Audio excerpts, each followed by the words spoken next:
"You've been a burden long enough, Dad." My daughter Jennifer said it clearly. No hesitation. Her husband Mark nodded like she'd just announced dessert.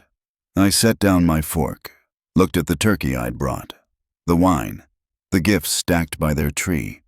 Then I stood up, walked out, and made one phone call that would cost them everything they thought they owned. Before we continue, please subscribe to the channel and write in the comments what time it is where you are now. I'm 72 years old.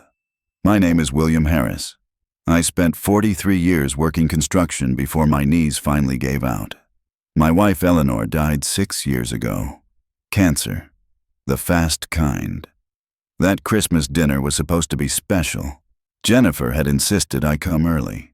4 o'clock sharp, Dad. We're doing appetizers this year. I showed up at 3:45, brought a 20-pound turkey from the butcher downtown. Cost me $140, brought 2 bottles of wine. The kind Eleanor used to pick out, the ones with the French labels she could actually pronounce. Brought gifts for Jennifer, Mark, and my 2 granddaughters, Emily and Sarah, 10 and 8. I knocked. Mark opened the door halfway. "Oh, Bill." Not Dad. Not even William. Bill. "Merry Christmas." I held up the turkey. Still warm from the... We already have a bird. He didn't step aside.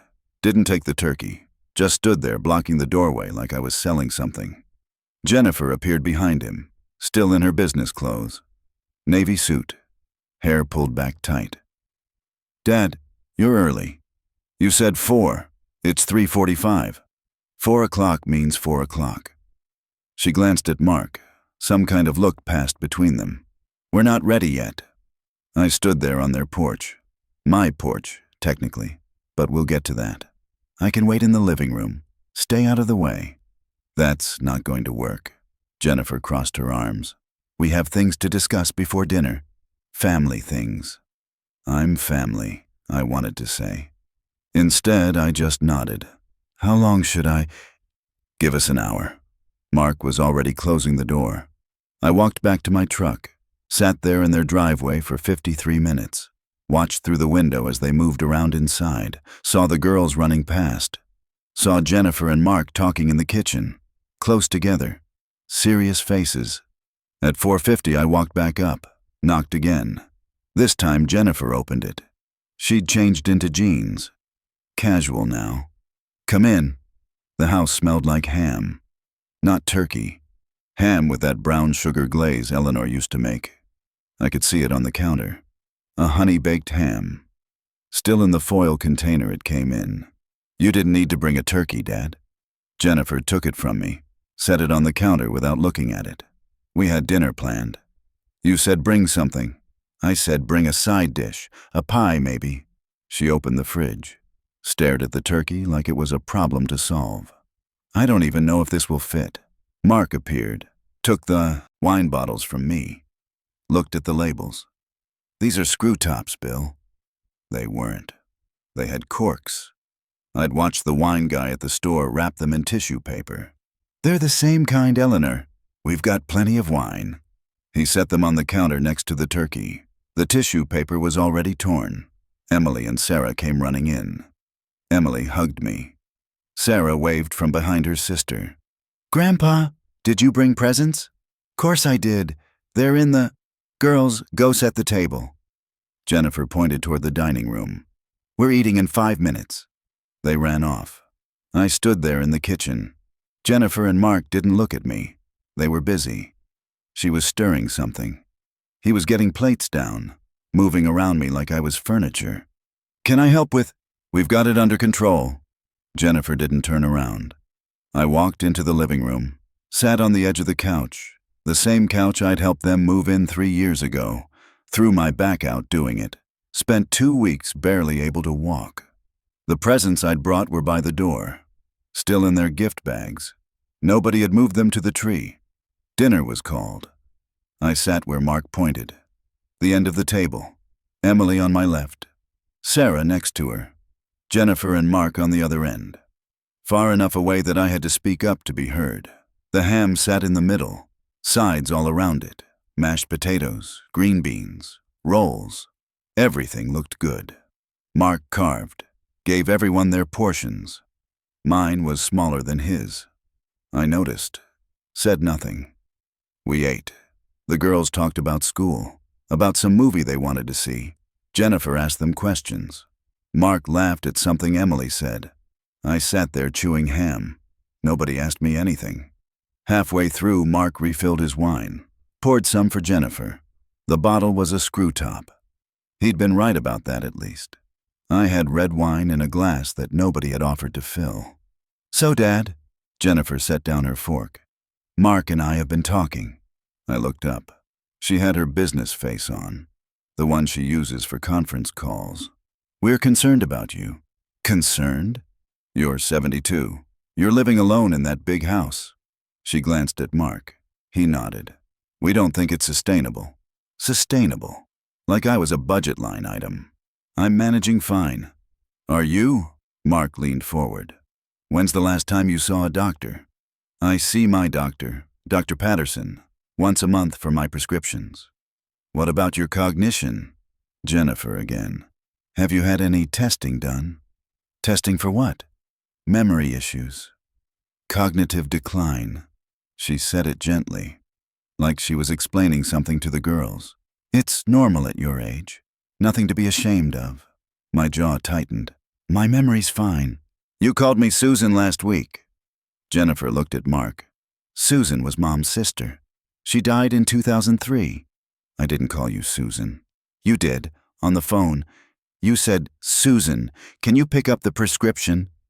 I had to correct you. I didn't remember that, but I also didn't remember calling her about a prescription last week at all. That was a slip. One word. It's a pattern, Dad. Mark's turn. You forget things. You repeat yourself. Last Thanksgiving you told the same story 3 times. What story? About building the deck, the one with the wood from that salvage yard in Carbondale. Jennifer was using her patient voice now, the one that made me small. We heard it 3 times in 2 hours. Emily was looking at her plate. Sarah had stopped eating. So I repeated a story. That means I'm declining. Jennifer said it firmly. And we need to plan for that, as a family. The girls were dismissed. They left without arguing. That's when I knew Jennifer had rehearsed this, planned it. Maybe Mark had the girls practice leaving the table on command. When we were alone, Jennifer pulled out a folder. Actual paperwork. We've been consulting with an elder care attorney. She opened it. There are options. Options. Assisted living facilities. Some are very nice. We toured 3 of them last month. Mark reached across, took the folder, started showing me brochures. This one has a golf simulator. This one does movie nights. I looked at the brochures. Smiling old people. Activities calendars. Shared rooms. I'm not going to a home. It's not a home, Dad. It's a community.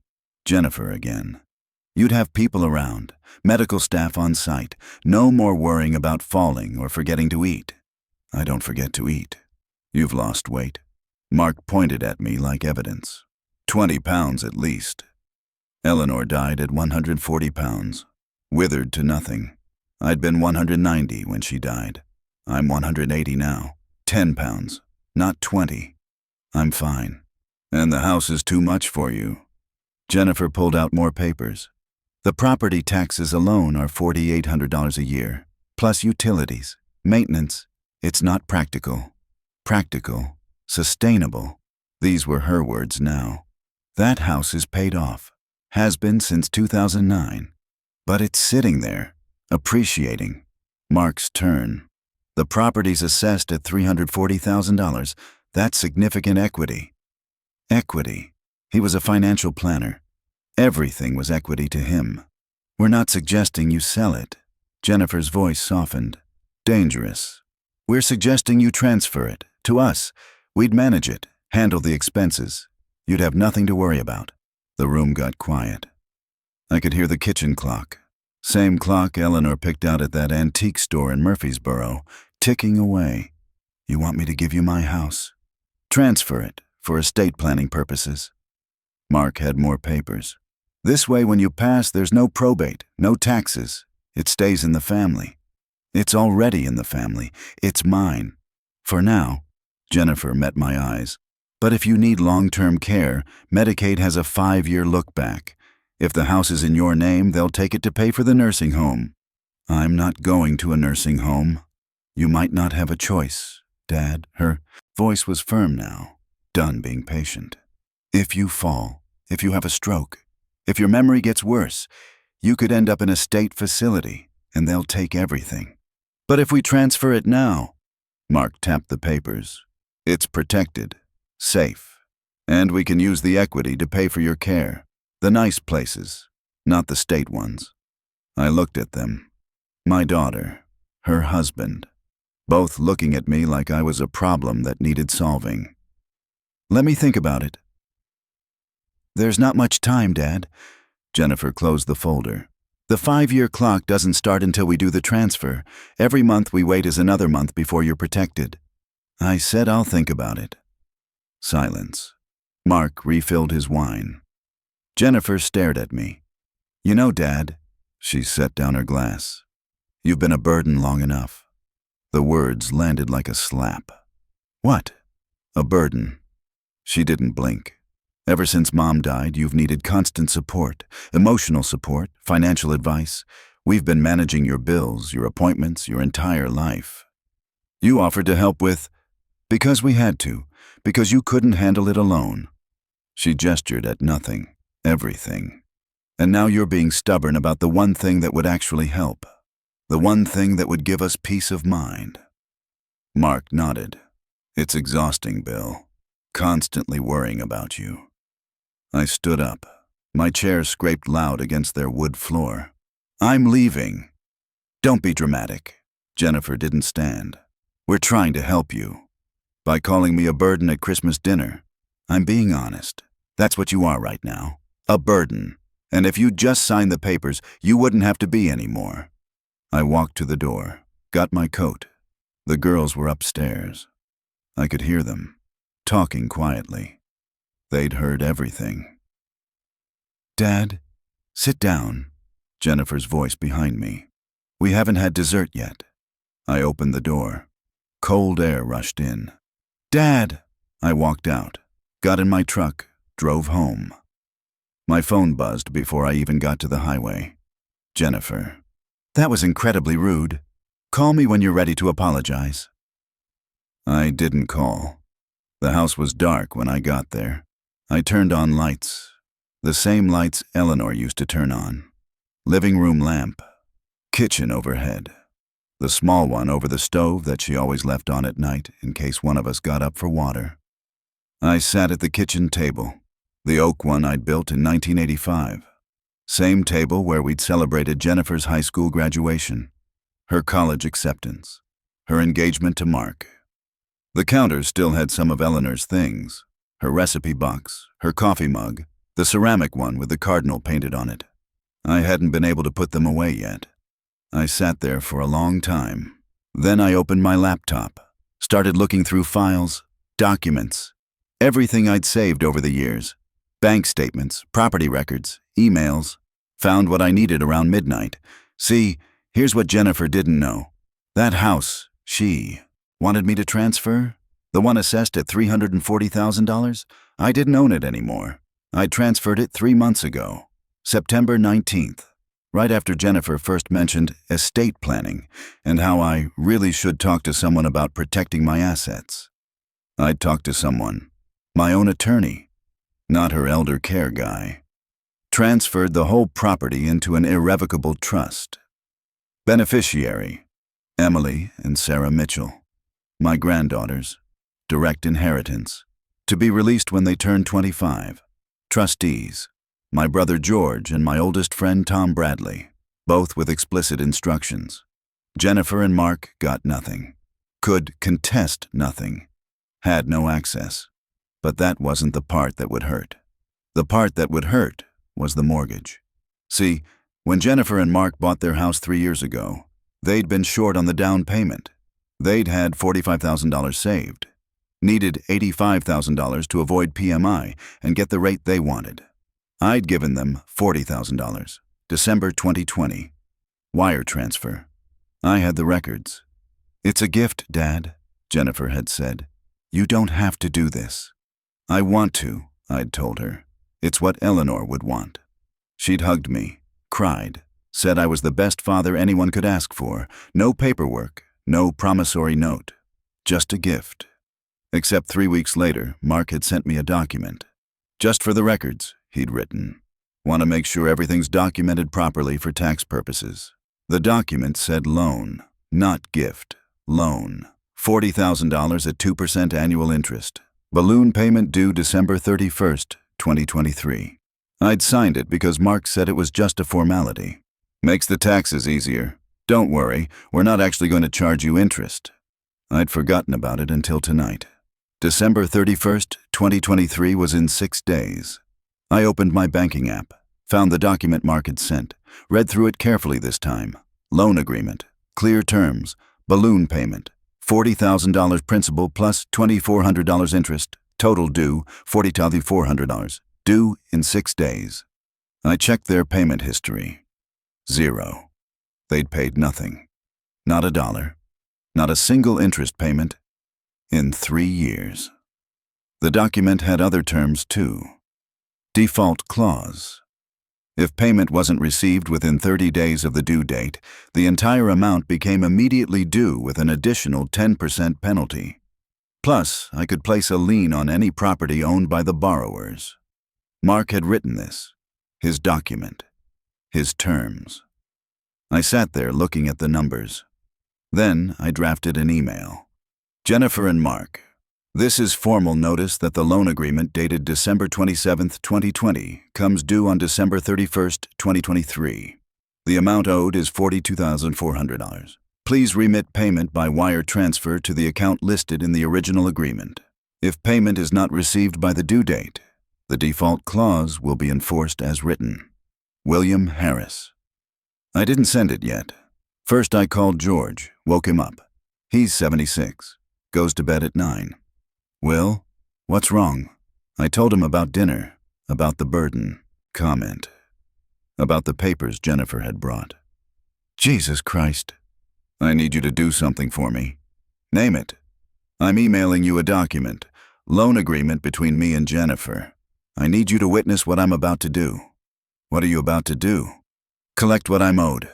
George was quiet for a moment. Then, "You're sure about this?" "She called me a burden, George, at Christmas dinner, in front of my granddaughters." "All right then, send me what you need."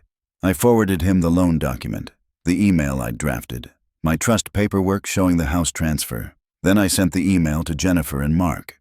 Clicked send at 12:47 a.m., December 26th. I went to bed after that, slept better than I had in weeks. My phone started ringing at 6:32 a.m. Jennifer. I let it ring. She called 4 more times before 7 a.m. Then the texts started. "Dad, call me immediately."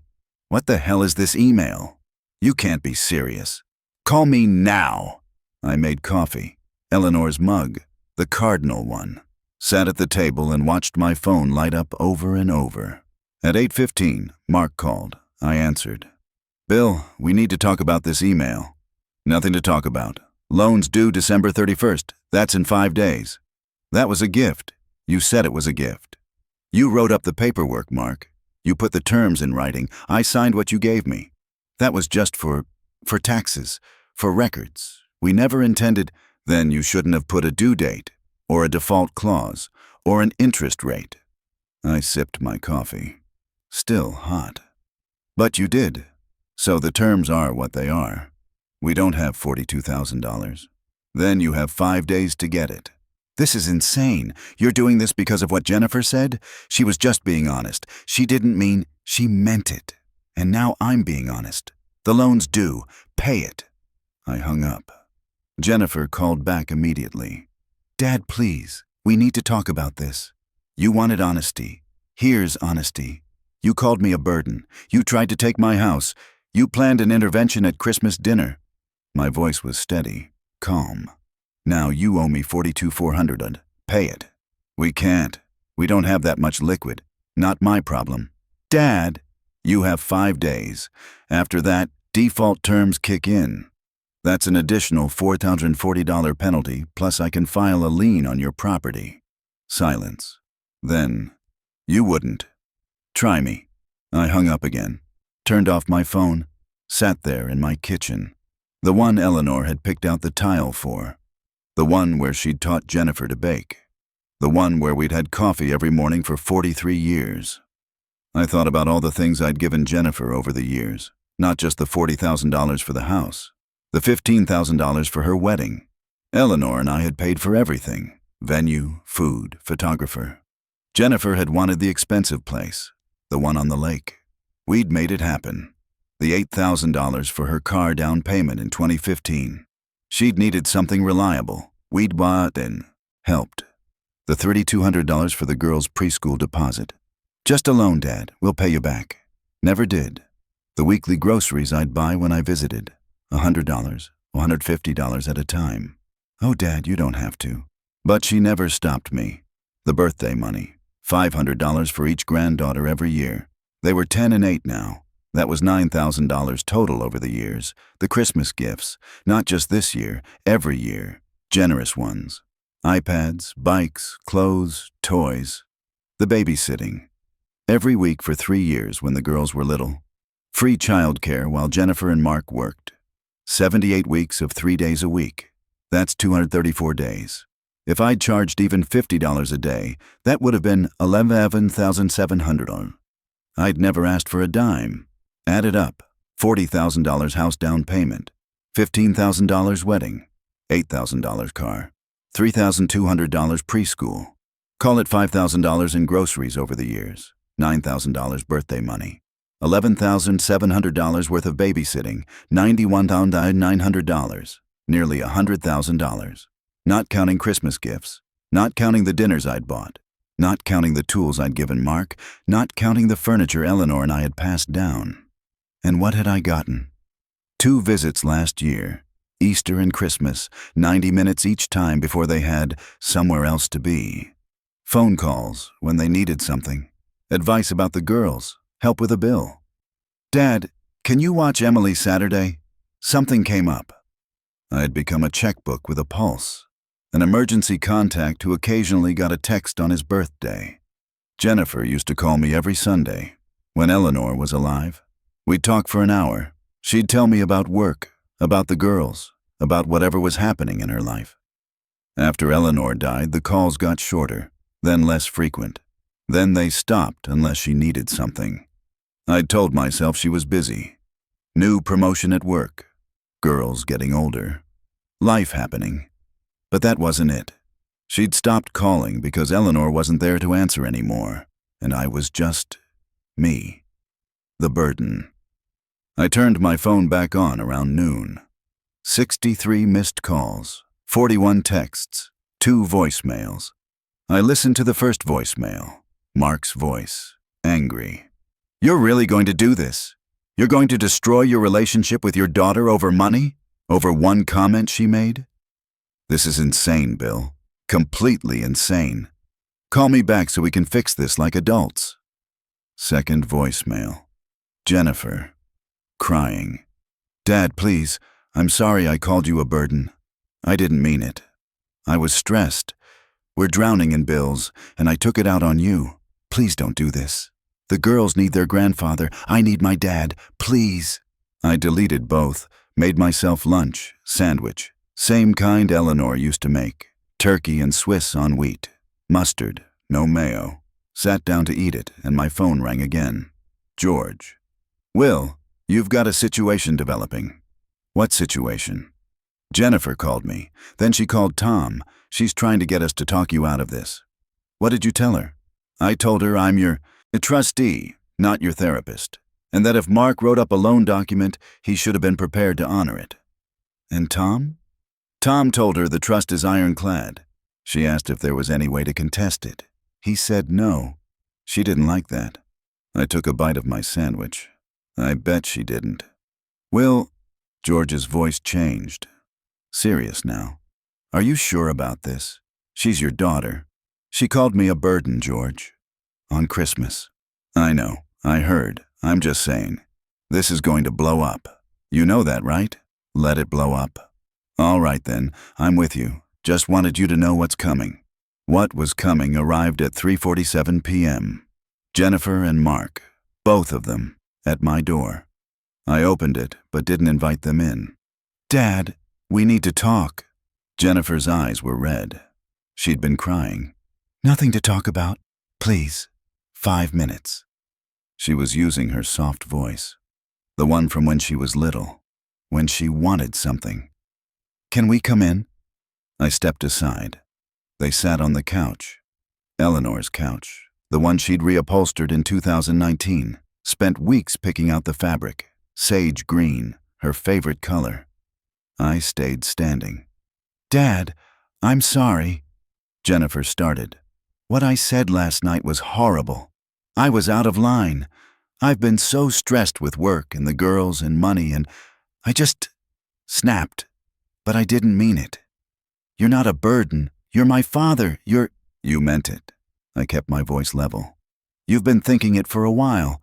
Last night you just finally said it out loud. That's not... You brought paperwork to Christmas dinner, Jennifer. Printed brochures for nursing homes. You rehearsed this, planned it, sent the girls away right on cue. I looked at Mark. You both did. Mark shifted. We were trying to help. You were trying to take my house. We were trying to protect your assets. There's a difference. No, there isn't. I pulled out my phone, opened my email, found the trust documents. You wanted my house transferred to you. I transferred it 3 months ago to a trust. Beneficiaries are Emily and Sarah. They get it when they turn 25. You get nothing. Jennifer's face went white. What? The house isn't mine anymore. It's theirs. Irrevocable trust. You can't contest it, can't access it, can't touch it. Dad, and the $40,000 you borrowed for your down payment? That's due in 4 days. I want it back. Mark stood up. We explained that to you. That document was just your document, your terms. You wrote it. You put in the due date, the default clause, the penalty. I'm just enforcing what you created. We can't pay that. Jennifer was crying now. We don't have it. Our savings is gone. We've got maybe $8,000 in checking. Then get a loan. Sell something. I don't care. I looked at both of them. You had 3 years to pay me back. You paid nothing. Now it's due. You're doing this to punish us. Mark's voice was rising. Over one comment, one bad night. I'm doing this because my daughter called me a burden and then tried to take my house. I stayed calm. That was important. Stay calm.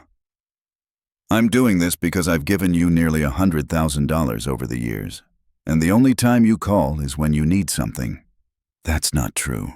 When's the last time you called me just to talk, Jennifer? Not to ask for money, not to ask me to babysit, just to see how I was doing. She opened her mouth, closed it. I can tell you, March 14th, Eleanor's birthday, you called to see if I was okay. We talked for 6 minutes, then you had to go. Meeting at work. Silence. You visited twice last year, Easter and Christmas, hour and a half each time. This year, same thing. Easter, you stayed for lunch, left at 1:30. Christmas, you came for dinner, lasted until the papers came out. We're busy, Dad. We have jobs, kids, lives. I know, too busy for your burden of a father, but not too busy to ask him for $40,000. Mark stepped forward. You're being completely unreasonable. I'm being exactly reasonable. You wrote a loan agreement. I signed it. Now it's due. That's how loans work. You're a financial planner, Mark. You know this. I'll refinance. Jennifer was desperate now. I'll take out a personal loan. It'll take a few weeks. Can you give us until February? No. Dad, please. The terms are clear. Due December 31st. Default after 30 days. You have 4 days. After that, the penalty kicks in and I file a lien on your house. You'd really do that? Jennifer stared at me. You'd put a lien on our house? Where your granddaughters live? Your granddaughters who you used as leverage to try to guilt me into signing over my home? Those granddaughters? Her face hardened. The crying stopped. There it was. The real Jennifer. You know what? Fine. She stood up, grabbed her purse. You want to be vindictive? You want to destroy our family over money? Go ahead, but don't expect to see Emily and Sarah again. Don't expect to be part of their lives. You're using your kids as weapons now? I'm protecting them from a bitter old man who'd rather hurt his daughter than show an ounce of compassion. She headed for the door. Mark followed. At the door, Jennifer turned back. Mom would be ashamed of you. Then they left.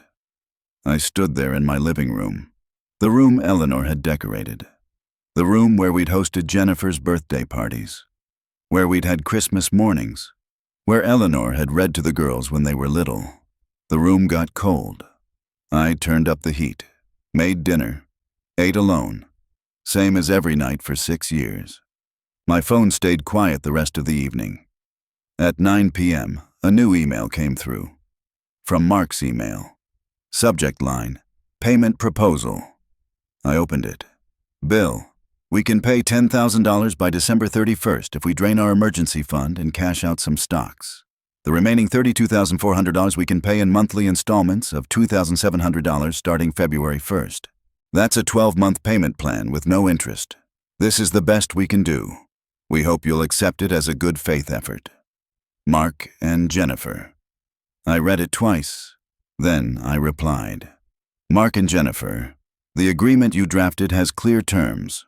Full payment due December 31st. No provision for payment plans. I will not accept a modified arrangement. Full payment by December 31st or default terms apply. William Harris. Sent. 3 minutes later, my phone rang. Unknown number. I answered. Mr. Harris? This is Patricia Chen from Elder Care Solutions. I have Jennifer Mitchell on the line. She's expressed some concerns about your welfare. She mentioned you're making erratic financial decisions and she's worried about your cognitive health. I hung up. They were trying the competency angle. My phone rang again. Same number. I didn't answer. Text from Jennifer. We're worried about you, Dad. We think you need a medical evaluation. This isn't normal behavior. I screenshot the text, saved it. Then I called Tom Bradley, the attorney, my trustee. Tom, they're going to try to have me declared incompetent. Already ahead of you. I've scheduled you for a cognitive evaluation tomorrow at 9 a.m. Dr. Shapiro. He does expert witness work. His evaluations hold up in court. That fast? I figured they'd try this. Soon as George told me what was happening, I made the appointment. What do I need to do? Show up. Be honest. Answer his questions. You'll be fine, Will. You're sharp as ever. But we need documentation, something dated after her attempt. Proves you're competent, and this is a deliberate choice, not confusion. I went to the appointment the next morning. Dr. Shapiro's office was downtown, 3rd floor of an old building that used to be a bank. He tested me for 2 hours. Memory tests, problem solving, pattern recognition, questions about current events, math problems, spatial reasoning. At the end, he sat back. Mr. Harris, your cognitive function is well within normal range for your age. Actually above average in several areas. Short-term memory is excellent. Executive function is strong. No signs of dementia or cognitive impairment. You can put that in writing? I'll have a full report for you by tomorrow. Detailed enough to satisfy any court or medical professional. I picked up the report the next morning. December 28th, 3 days before the loan was due. The report was 12 pages. Charts, test results, detailed analysis. Conclusion on page 11. No evidence of cognitive decline. Patient demonstrates excellent mental acuity and decision-making capacity. I scanned it, emailed a copy to Tom, to George, kept the original in a folder with the loan documents. My phone had been quiet for a day. Now it started again. Text from a number I didn't recognize. Grandpa, this is Emily. Mom says you're being mean. Why are you being mean? I miss you. I stared at it for a long time. Then I called the number Mark answered. Using your daughter's phone to text me? Really? She wanted to reach out to you. She's 10 years old. She doesn't even know what's happening. You're using her to manipulate me. We're trying everything, Bill. You've backed us into a corner. You backed yourself into a corner when you wrote up a loan document with a balloon payment you couldn't make. I never thought you'd actually enforce it. That's your mistake, not mine. I hung up. Blocked Emily's number. Hated doing it. But I wasn't going to let them use her like that. December 29th. 2 days until the loan was due. Jennifer showed up at my house at 7 a.m. I was having coffee, saw her car pull up through the kitchen window. She knocked. I opened the door but left the chain on. Dad, please. I'm begging you. We'll lose the house. You're not going to lose the house. The loan is $42,000. Your house is worth about $420. Take out a home equity loan. Pay me back. You'll be fine. We already have a HELOC. We're maxed out. Then you have a spending problem. Not my issue. We don't have a spending problem. We have 2 kids. I have student loans. Mark's mom needs help with her medical bills. We're drowning, Dad. And your solution was to take my house and put me in a facility. That's not what we were trying to do. That's exactly what you were trying to do. Transfer my house to you. Put me somewhere cheap. Use the equity from the house to fund your life. She was crying again. Please, I'll do anything. I'll apologize to everyone. I'll call every week. We'll visit more. The girls miss you. The girls miss me, or you need me. Both. Both, Dad. Please. December 31st. Full payment. That's it. I closed the door. She stood outside for 20 minutes. I watched through the window. She sat on the porch steps, head in her hands. Finally, she got up, drove away. I felt something then. Not guilt, not quite, but something. Then I remembered her words. You've been a burden long enough.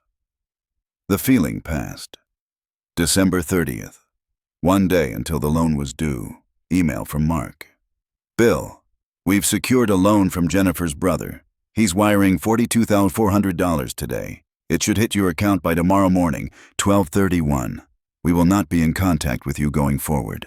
Jennifer is devastated. The girls don't understand why their grandfather suddenly hates them. You've destroyed this family over pride. I hope you're happy. Mark, Jennifer's brother. That would be David. Lives in Oregon. Tech job. Makes good money. Married. No kids yet. I didn't know they'd asked him for money, but the loan was getting paid. That was something. I checked my bank account the next morning.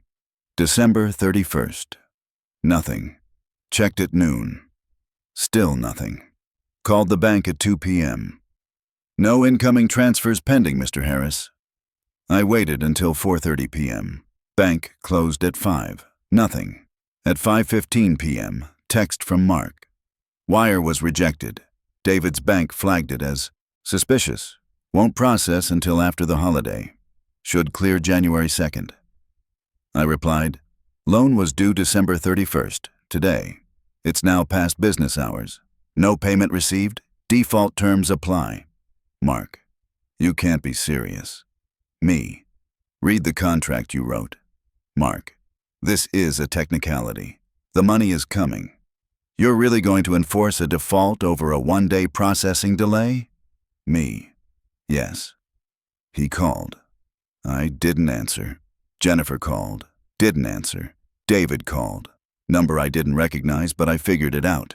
Didn't answer. January 1st, New Year's Day. I spent it at home, watched the Rose Parade on TV. Eleanor loved the Rose Parade. January 2nd, the wire transfer hit my account. $42,400. Same day, I filed the default paperwork with the county. Loan in default as of January 1st. Penalty due, $4,240. Lien filed on property at 847 Maple Street. Jennifer and Mark's address. Tom handled the filing. Had it processed by 3 p.m. Jennifer called me at 4:18 p.m. There's a lien on our house. Yes. You filed it even though we paid you? You paid me a day late. Contract says default after 30 days, but the penalty applies immediately upon missed payment. You missed the December 31st deadline. By 1 day, because of bank processing. Contract doesn't have an exception for bank processing delays. Dad, please. We paid you everything. You have your money back. Why are you doing this? Because you need to understand something, Jennifer. Actions have consequences. You don't get to call me a burden. Try to take my house, use my granddaughters as leverage, and then walk away like nothing happened. So this is revenge. No, this is accountability.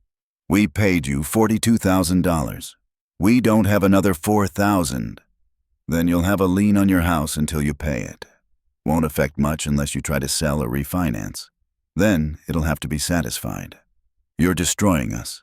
I'm enforcing the contract your husband wrote. Silence. Then, I'll never forgive you for this. I know. She hung up. I sat there in my kitchen. Same kitchen where Eleanor died. Not literally. That was the bedroom. But this is where I felt her absence most. Making coffee for one, eating dinner alone. No one to tell about my day. Jennifer hadn't asked about me. Not once. Not how I was doing. Not if I was lonely. Not if I missed Eleanor. Just money. The house. Her needs. I thought about Emily and Sarah. About how they were growing up. Emily was 10 now. Starting to look like Eleanor. Same blonde hair. Same way of tilting her head when she was thinking. Sarah was 8. Quieter. Liked books. Eleanor used to read to her. Before she got too sick. I missed them. But I wasn't going to let Jennifer use them as bargaining chips. January 5th, Friday evening. Someone knocked on my door. I looked through the window. David, Jennifer's brother. I opened the door. David. Uncle Bill. He looked tired. Can I come in? I stepped aside. We sat in the living room, same couch. David looked around, noticed Eleanor's things. The photos. Her reading chair. The lamp she'd found at that estate sale. House looks the same. Haven't changed much. Jennifer told me what happened. I'm sure she did. She said you called her a burden, tried to take her house, cut her off completely. That what she said? That's her version. David met my eyes. What's yours? So I told him. Christmas dinner. The burden comment. The paperwork. The nursing home brochures. The trust I'd set up. The loan I was calling in. David listened. Didn't interrupt. When I finished, he sat back. Jesus. She tell you that part? No. She said you had a breakdown after Christmas, that you were being erratic, possibly having cognitive issues. He shook his head. She asked me to loan her $40,000 to protect your assets because you were making bad decisions. I had a cognitive evaluation. Perfect score. Want to see the report? No, I believe you. He rubbed his face. Jennifer's always been calculating, but I didn't think she'd do this. She did. I'm sorry I got involved. If I'd known the full story, you were helping your sister. I don't blame you for that. Are you really going to keep the lien on her house? Until she pays the penalty. Yes. David nodded slowly. You know she's telling everyone you've lost it, that you're senile, that someone needs to step in. Let her tell them. Some people believe her. Do you? No. He stood. But I wanted to hear it from you. Make sure you knew what she was saying. I appreciate that. At the door, David turned back. The girls ask about you. Emily, especially. That hurt. More than I expected. Jennifer, tell them why I'm not around? She told them you're sick, that you need space, that maybe when you're better. He trailed off. I'm not sick. I know. But she's not going to admit what really happened. Not to them. He left. I stood there in my doorway. Cold air coming in. January in southern Illinois. Temperature in the 20s. Closed the door. Turned up the heat. Made dinner. Soup from a can. Eleanor used to make soup from scratch. I never learned how. Ate it alone at the table. Same chair, same everything. Except Eleanor. Except Jennifer. Except the girls. My phone buzzed. Email notification. From Tom Bradley. Will, heads up. Jennifer filed a complaint with Adult Protective Services, claims you're self-neglecting and making erratic financial decisions. APS investigator will likely contact you for a home visit. Do not refuse the visit. Be cooperative. Your cognitive eval and the trust documents will clear this up quickly. But document everything. Tom. So now it was APS. I wasn't surprised. The investigator called the next day, Saturday morning. Woman named Angela Reeves. Mr. Harris? I'm calling from Adult Protective Services. We received a report of concern about your welfare. I'd like to schedule a home visit. When? Would Monday morning work? Around 10 a.m.? Fine. Mr. Harris, this is voluntary, but it would help us close the case quickly if you cooperate. I said fine. Monday morning, Angela Reeves showed up at 9:58 a.m. Young woman, maybe 35. Professional. Carried a tablet and a bag. I let her in. She looked around. Kitchen first. Clean dishes in the drainer. Coffee pot on. Refrigerator stocked. Nothing spoiled. You live alone, Mr. Harris? My wife died 6 years ago. I'm sorry. She made notes on her tablet. Are you able to cook for yourself? I eat fine. May I see the rest of the house? I showed her. Living room, bedroom, bathroom. Eleanor's office that I hadn't touched. Everything clean. Maybe not spotless, but maintained. You're keeping up with housework? Well enough? Do you have any help? Cleaning service? Meals on wheels? No. Family nearby? Daughter lives 10 minutes away. Her brother lives in Oregon. Do they visit regularly? They used to. She caught the tone. Made a note. Mr. Harris, the report we received expressed concern about your cognitive health and some recent financial decisions. Can you tell me about that? I pulled out the folder. The cognitive evaluation, the trust documents, the loan agreement with Mark's signature and terms. My daughter tried to get me to sign over my house, said I was a burden. I declined. Instead, I set up a trust for my granddaughters. Then I called in a loan her husband owed me. She didn't like that. Now she's claiming I'm incompetent. Angela read through the documents, took her time. The cognitive evaluation especially.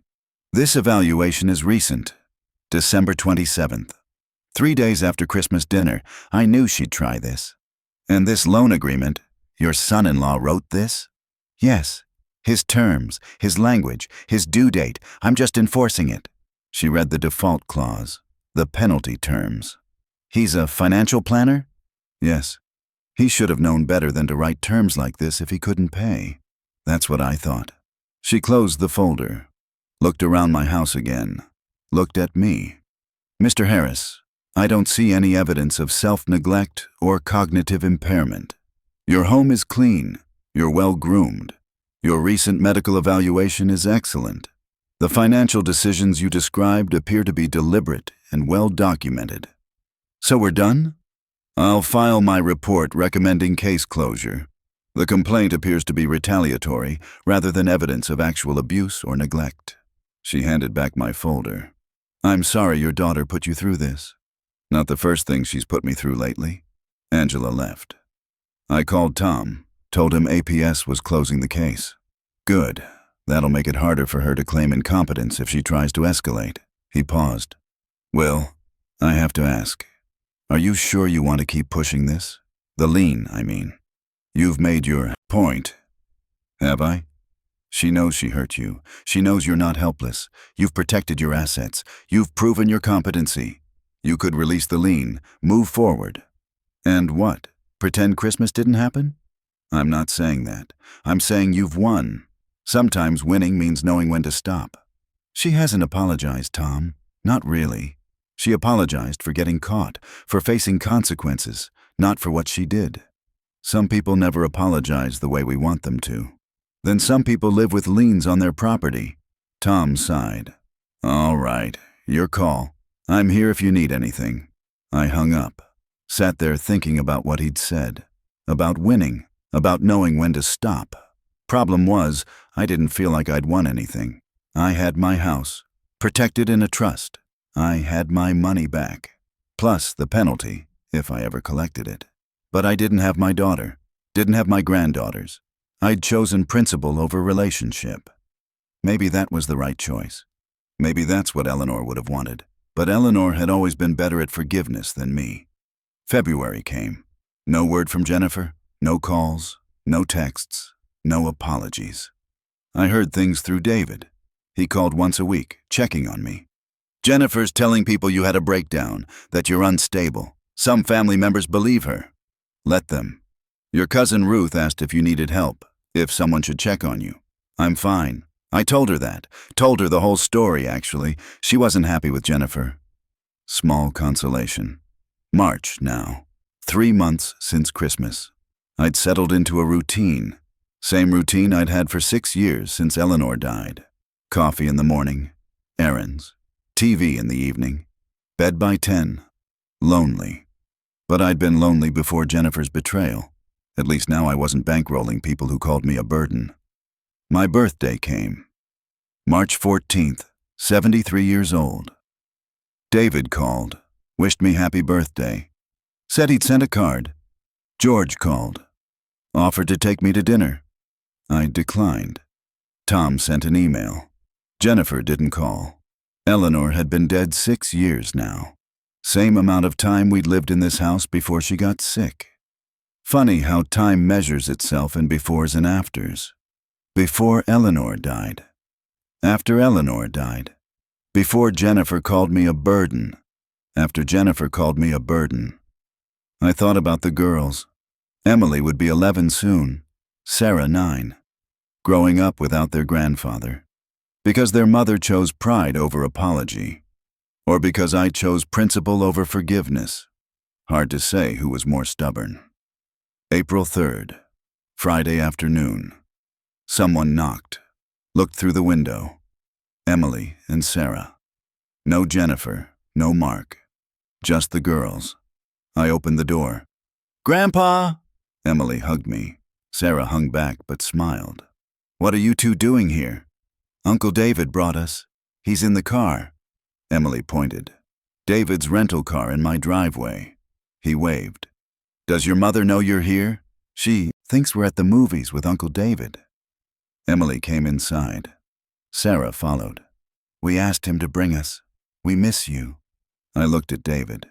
He shrugged, stayed in the car, giving us space. The girls sat on the couch. Same couch where everything had fallen apart. "Why don't you come see us anymore?" Sarah asked. Quiet voice. Eleanor's voice. "It's complicated, sweetheart. Mom says you're sick. Are you sick?" Emily looked worried. "No, I'm not sick." "Then why don't you visit? How do you explain to a 10-year-old that her mother tried to steal your house, that she called you a burden, that you don't trust her anymore? You don't. Your mom and I had a disagreement. Sometimes adults disagree." "About what?" Emily was persistent. Always had been. "Grown-up things. Money, houses, boring stuff. Mom cries sometimes. At night, I hear her." Sarah again. "Is it because of you?" That landed hard. "Maybe. Can you fix it?" Emily looked at me. Blue eyes. Eleanor's eyes. "Can you say sorry? I'm not the one who needs to apologize. But if you did, would it fix things?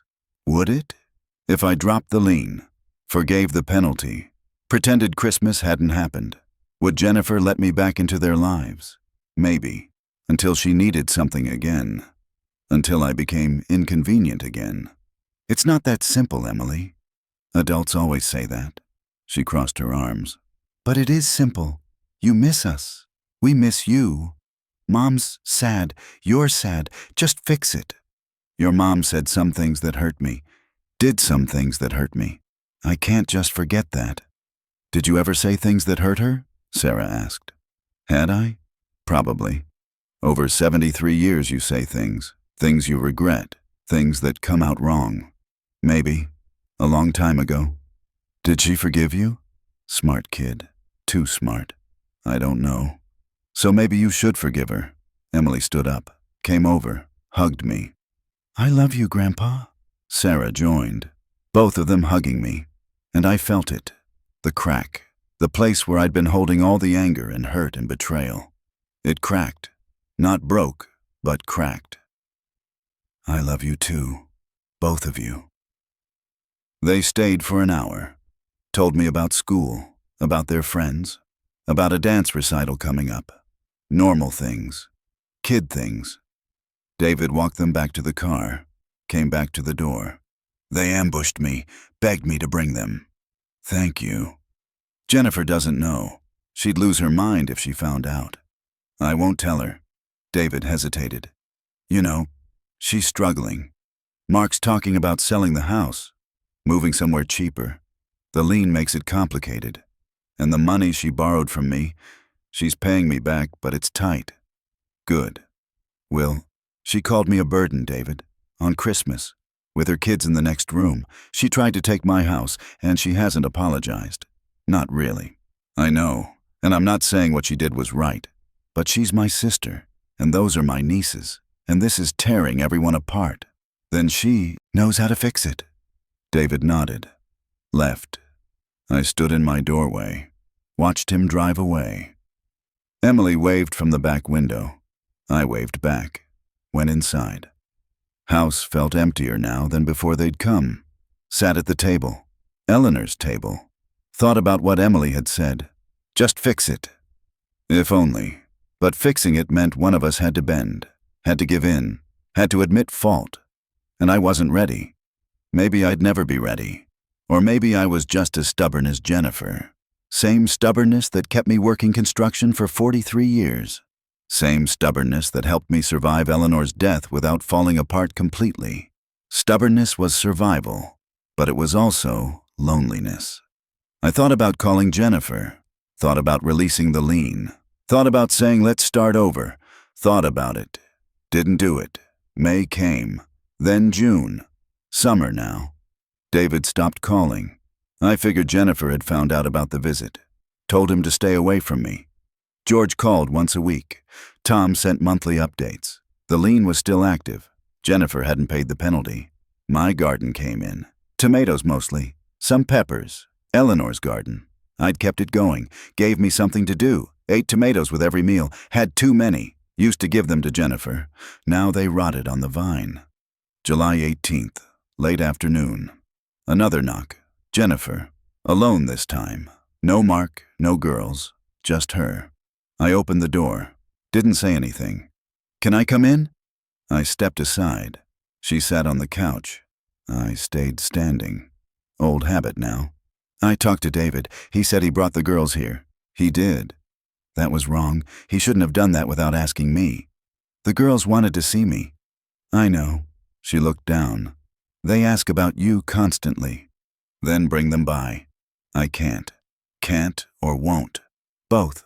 She looked up, eyes red, like she'd been crying before she came. I can't let them see me back down. Can't let them think what I did was wrong. What you did was wrong, Jennifer. I was trying to help you. You were trying to help yourself. To my house, to my money. We needed, I know what you needed, what you always need. More money, more help, more of everything, and I gave it, for years, and the one time I said no, you called me a burden. Silence. Long silence. Then, I'm sorry. Finally. For what specifically? For calling you a burden. For the papers, for Christmas, for all of it. Her voice cracked. I'm sorry, Dad. I was wrong. I was desperate and stressed, and I took it out on you, and I'm sorry. I sat down. First time since she arrived. Why now? It's been 7 months. Because I'm losing everything. Mark wants a divorce. Says I've destroyed our finances. The girls barely talk to me. David won't speak to me. And I realized I destroyed us. Not you, me. What about the lien? I can't pay it. We don't have $4,000. We barely have $400. She wiped her eyes. I'm asking you to release it. Please, so we can sell the house, start over somewhere cheaper. And if I do, what changes? I don't know, but at least we'd have a chance. I thought about it, about 7 months of silence, about principle versus forgiveness, about Eleanor. Eleanor would have forgiven her by now, would have said family matters more than pride. But Eleanor had never been called a burden by the daughter she'd raised. I'll release the lien under one condition. Anything. You tell Emily and Sarah the truth, not that I was sick, Not that we had a disagreement. The truth. That you tried to take my house. That I said no. That we've been apart because you wouldn't apologize. They're too young. They're old enough to hear truth. You want the lien released? Tell them the truth. Jennifer stared at me, then nodded. Okay, I'll tell them. And you bring them here, once a month, Sunday dinners, regular visits. Not when you need something, regular. Yes, and we're done with loans, done with emergencies, done with me being the bank. You need money, you figure it out. I'm your father, not your ATM. I understand. I called Tom, had him draw up the lien release, conditions in writing, monthly visits, truth told to the girls, no more financial requests. Jennifer signed it. The lien was released July 22nd. Jennifer brought the girls the following Sunday, August 2nd, 4 o'clock. We sat in the living room, Emily and Sarah on the couch, Jennifer in Eleanor's reading chair, me in mine. Jennifer told them, not all of it, but enough. That she'd asked me to give her the house, that I'd said no, that we'd fought, that she'd been wrong. The girls listened. Emily cried. Sarah held her hand. So you weren't sick? Emily looked at me. No, sweetheart, I wasn't sick. Mom lied? Jennifer closed her eyes. Yes, I lied. I'm sorry. Why didn't you just say sorry before? Sarah asked. Grandpa would have forgiven you. Would I have? 7 months ago? Maybe not. But now, after 7 months alone, after missing them, after cracking, maybe. Sometimes grown-ups are stubborn, I said. That's dumb, Emily said. Yes, it is. They stayed for dinner. I made spaghetti. Eleanor's recipe, from the box she'd left. Jennifer helped. We didn't talk much, but we didn't fight either. The girls told me about their summer, about camp, about swimming lessons. Normal things. When they left, Emily hugged me. See you next month? See you next month. They've come every month since. August, September, October, now November. 4 visits. It's not the same as before. Maybe it never will be. There's something careful now, something measured, like we're both watching for the other to break the agreement, but it's something. Jennifer and Mark separated in September. She's renting a small place, 2 bedrooms. Girls share a room. It's tight, but she's managing. She hasn't asked me for money. I haven't offered. Last Sunday, November the 1st, Emily brought me a drawing. Picture of me and her and Sarah, standing in front of this house. For your fridge, she said. I put it up. First thing on the fridge in 6 years, besides grocery lists and doctor appointments. Eleanor would have liked that. I think about Christmas sometimes. About what's coming, whether Jennifer will invite me, whether I'll go, whether we'll sit at a table together and pretend last Christmas didn't happen. Maybe we will. Maybe we won't. But at least the girls know the truth now. At least Jennifer apologized. At least we're trying. That's more than I had in July. Tom called last week, asked if I wanted to modify the trust, leave something to Jennifer, now that we're reconciled. I said no. The trust stays as written. Emily and Sarah.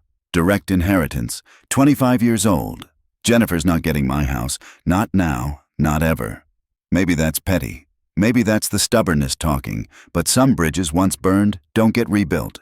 You just learn to live on opposite sides of the river. We wave across the water now. That's something. It's not everything. But it's something. And after 7 months of silence, I'll take it. If you like this story, please like it, subscribe to the channel, and share your impressions in the comments. To listen to more stories, click on the window on the right. Thank you for being with us.